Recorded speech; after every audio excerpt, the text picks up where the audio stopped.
Hey everybody, it's your pal Trandell. Welcome back to another video. Obviously, we are not playing Once Human.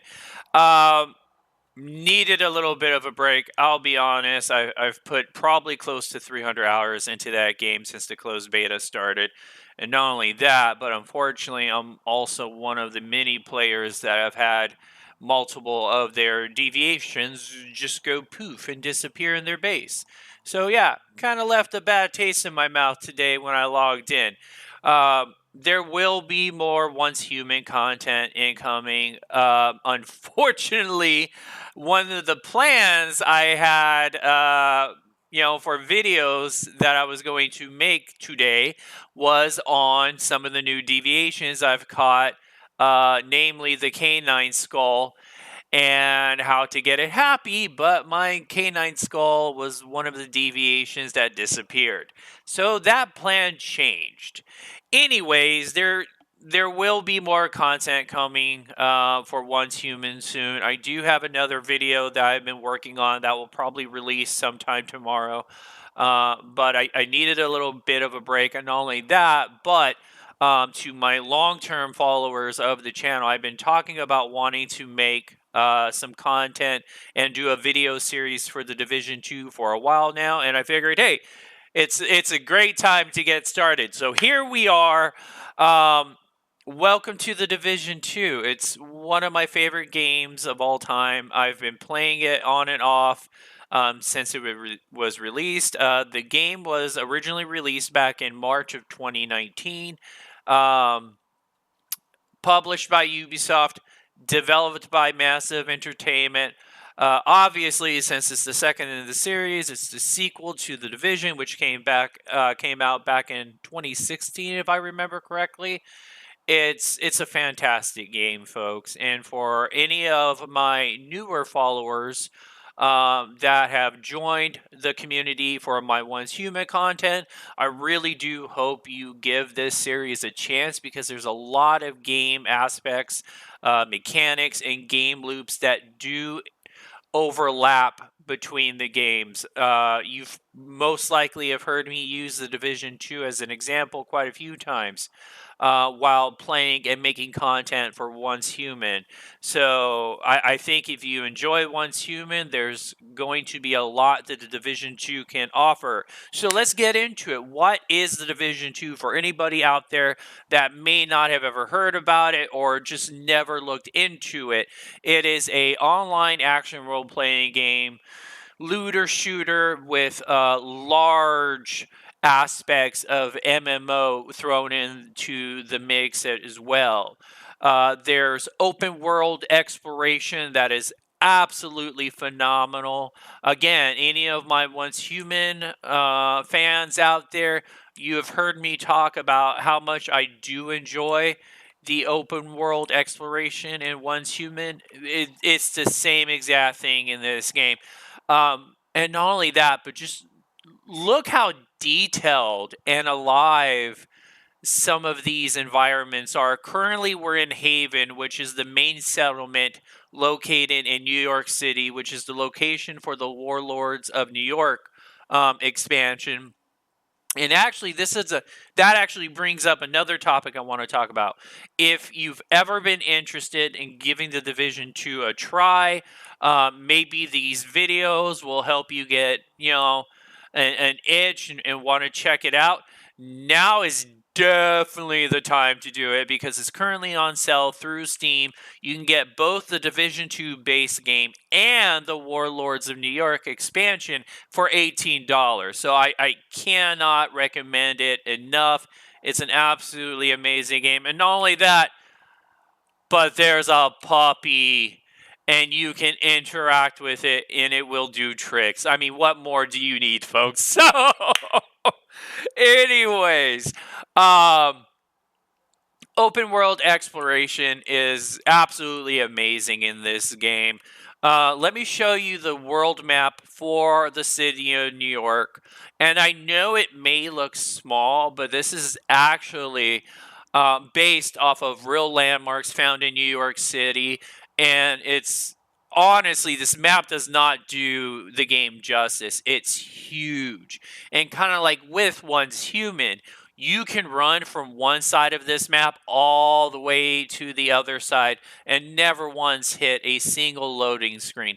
The only time you will ever hit loading screens is when you're fast traveling between the two world maps, because there are two. There's New York City, where we currently are, and that is the location for the expansion, and there's Washington, D.C., which is the location for the first game, and we'll head over there in just a minute.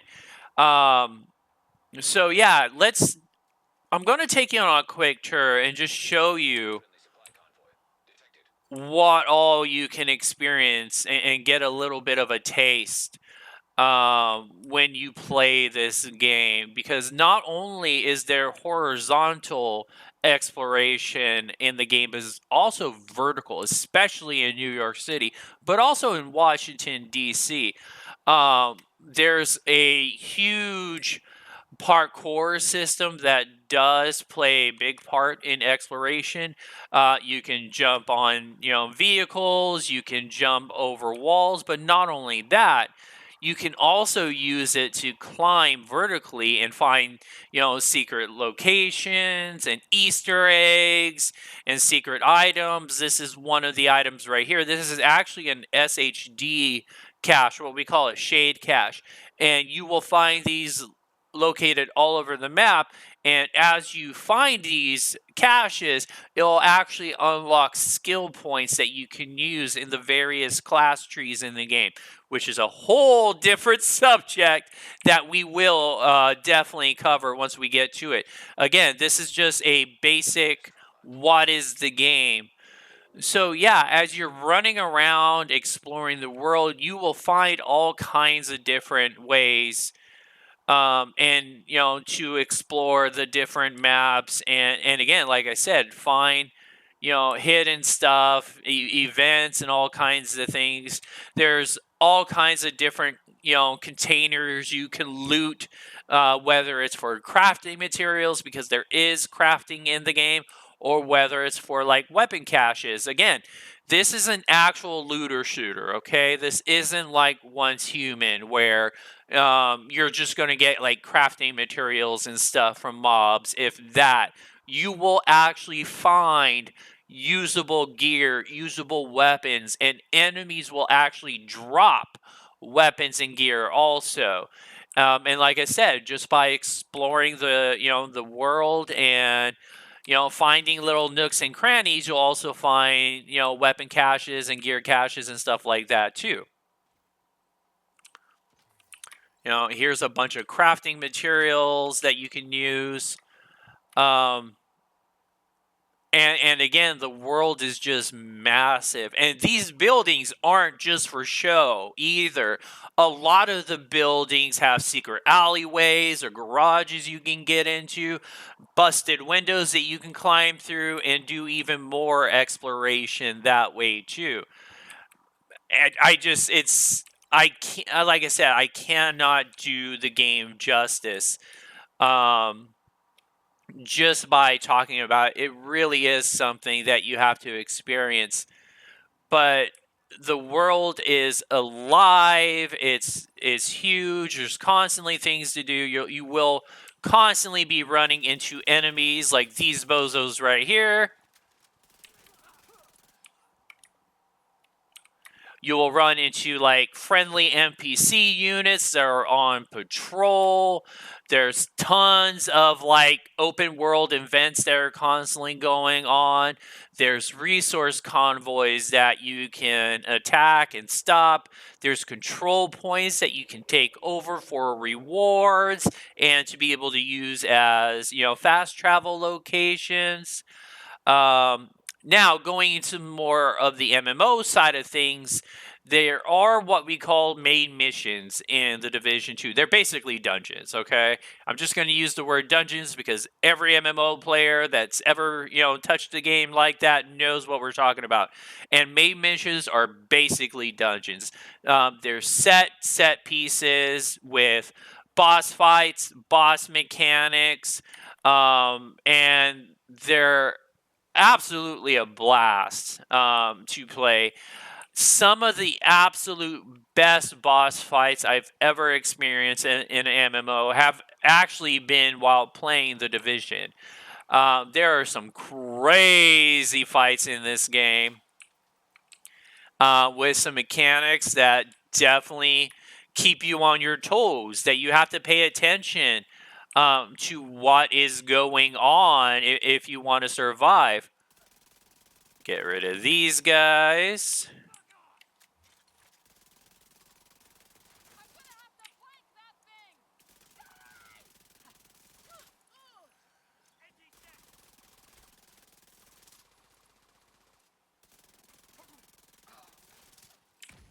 Goodbye.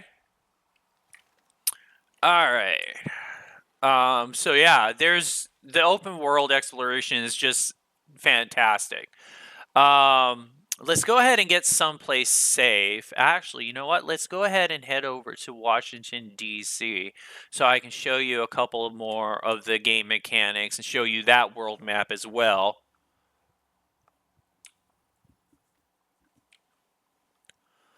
And like I said, this is the only time you're going to run into a loading screen is when you're going between the two world maps or you're joining up into a different game mode or some of the more elaborate dungeons too.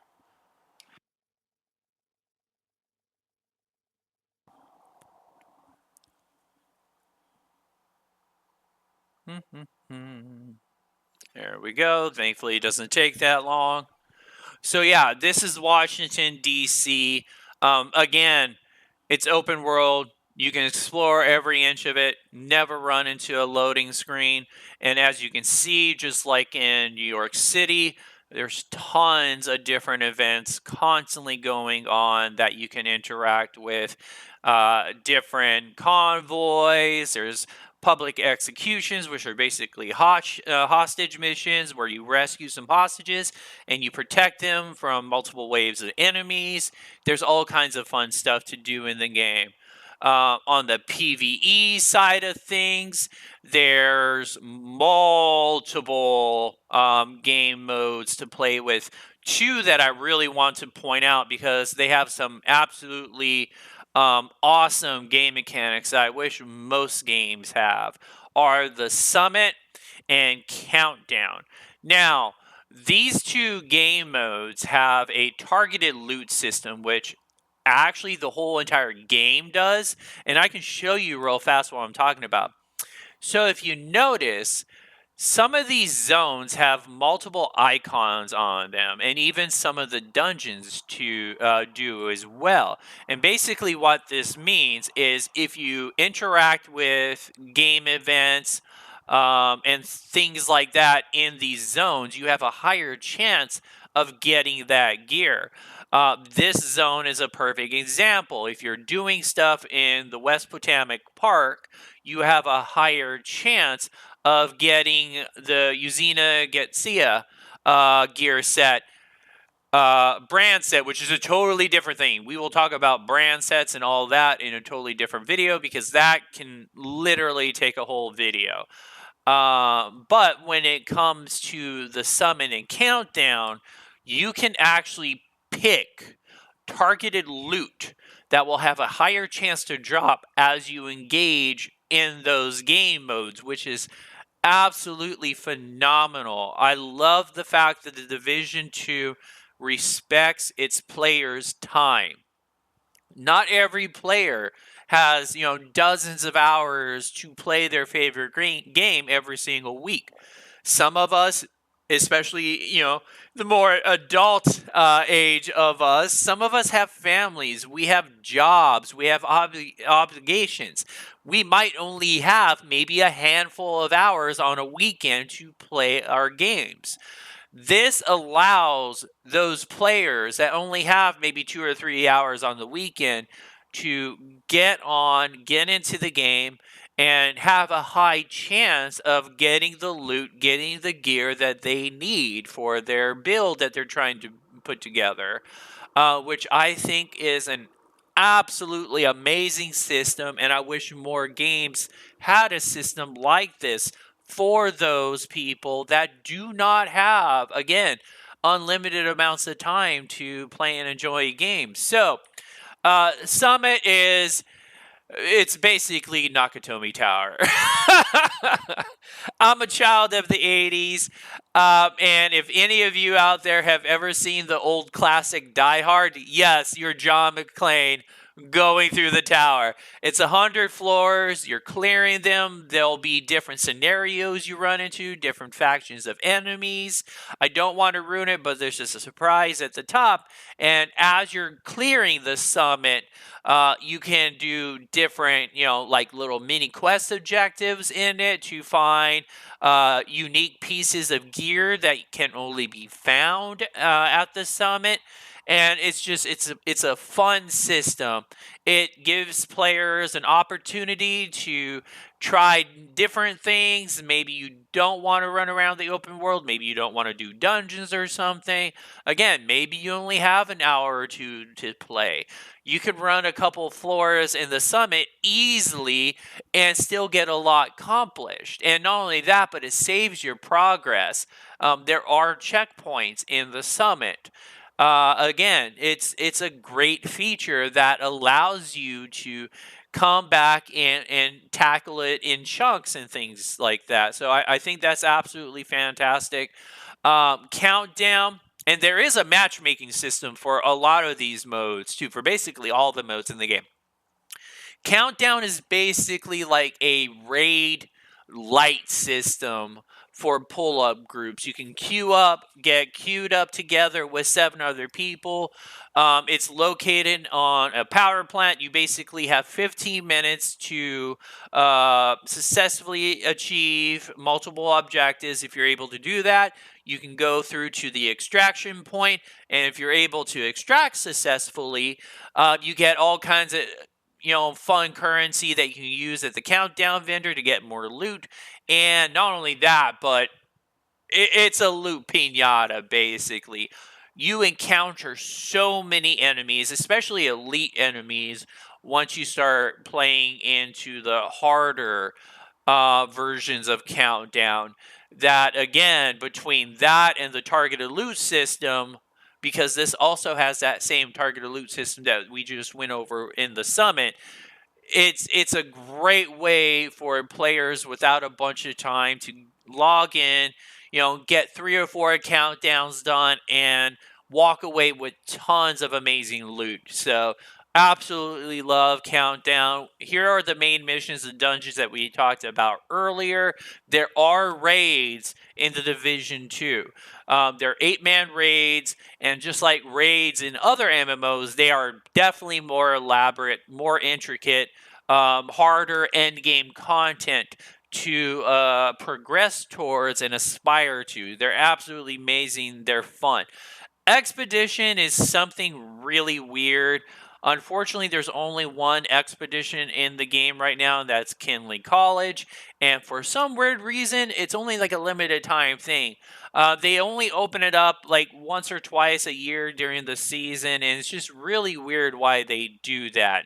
So I won't be talking about that all that much. If they occasionally open it up again, they actually did open it up for a little while, about a month or so ago. But in the future, if they do open it up again, we'll make a video about it at that point in time. Incursion's one of the new game modes that they recently introduced to the game. It's basically a more end game oriented, kind of like hard mode dungeon almost. It's a 4-man dungeon that you can run, but unlike most of the main missions, the main dungeons in the game, this has mechanics and bosses that are on a little bit of a higher level.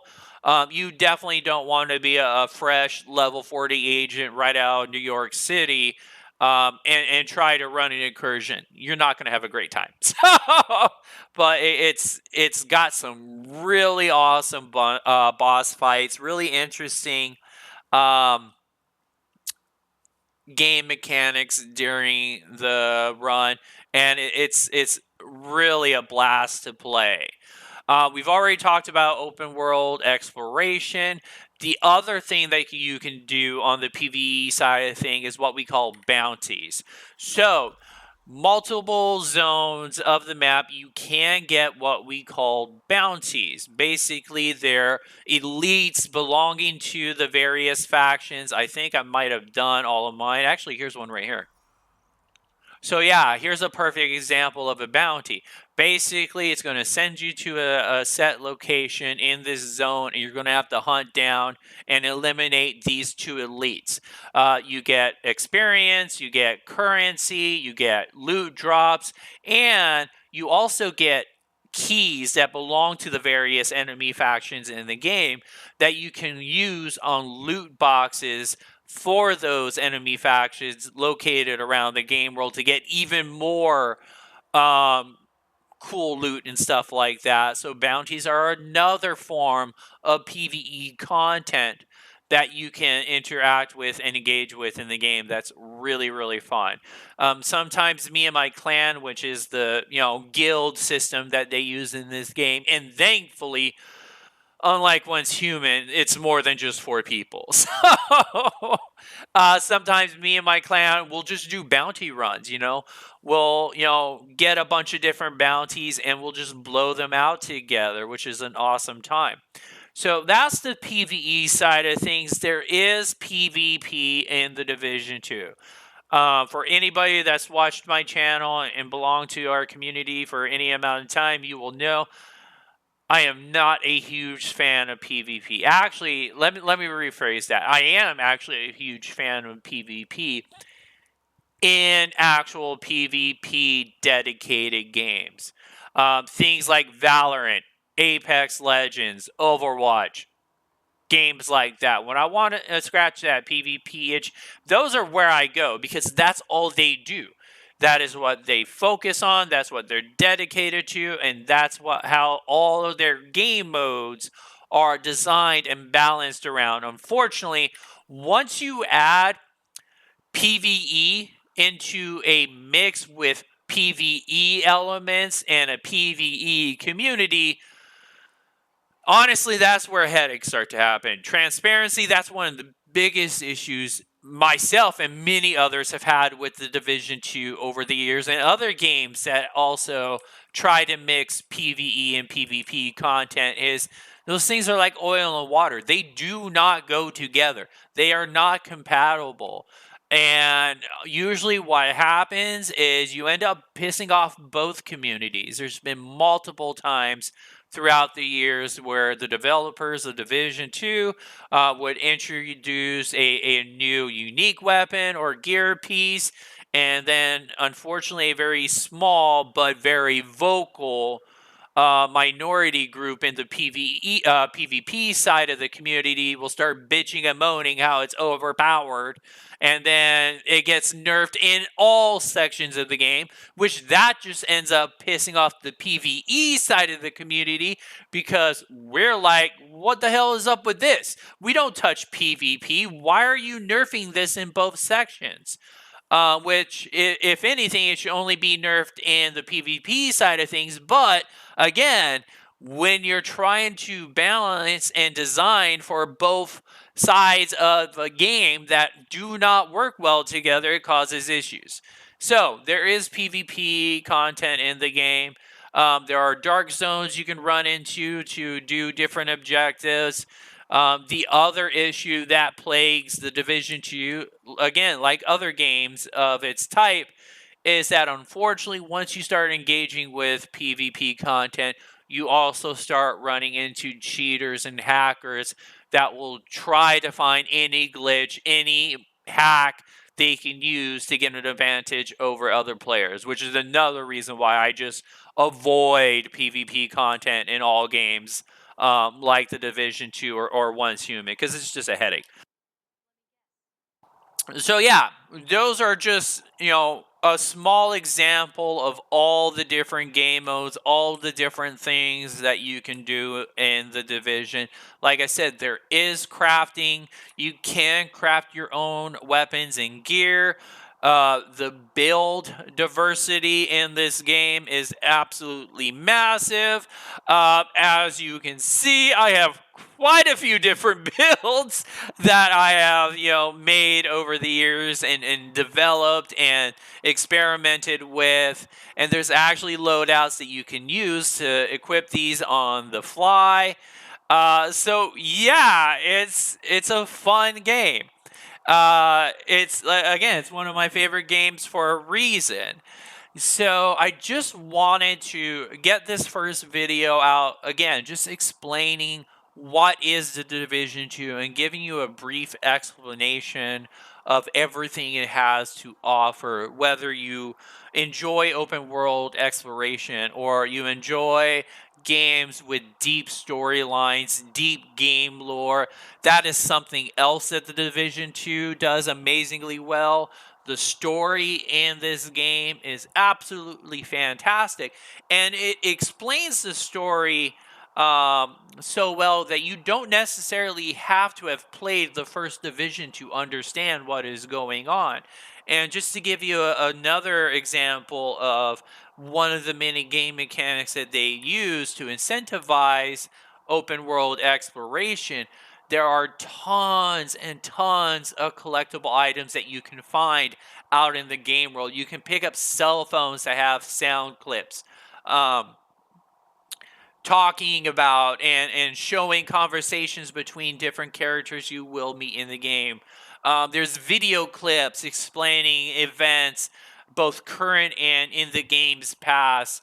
And I don't want to show any of them because there are some spoilers in here. So just in case you do decide you want to pick up the game, yeah, that's something else you can do. And you can actually collect these different collectibles, and once you collect all of them in one set, you can get experience rewards and currency rewards, and you can also get what we call accommodations, which will give you, different things you can, show apparel items like my little patch on my shoulder that you see right there. That's actually something I got through the accommodation system. You can get, actually, let me see if I got any. Oh, yeah, there you go. I actually had some ones I haven't collected yet. So, yeah, you can get different patches that you can show on your, characters' apparel, showcasing different things that you've accomplished in the game. And it's just, there's so much. Again, there's so much to do in this game. And I absolutely love it. So, that, my friends, is the Division 2. Again, if any of you are interested, now's the time to pick it up because you can get both the base game and the expansion. $18, can't beat that price. Again, any of you in my Once Human community, don't worry, I am making more content. But hopefully you will give the Division 2 series a chance too, because I honestly think there's a lot here that you might enjoy also. Anyways, that's the video, folks.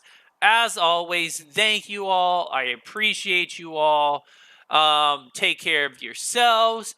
Take care of each other. And until next time, this is your pal Trandell signing out.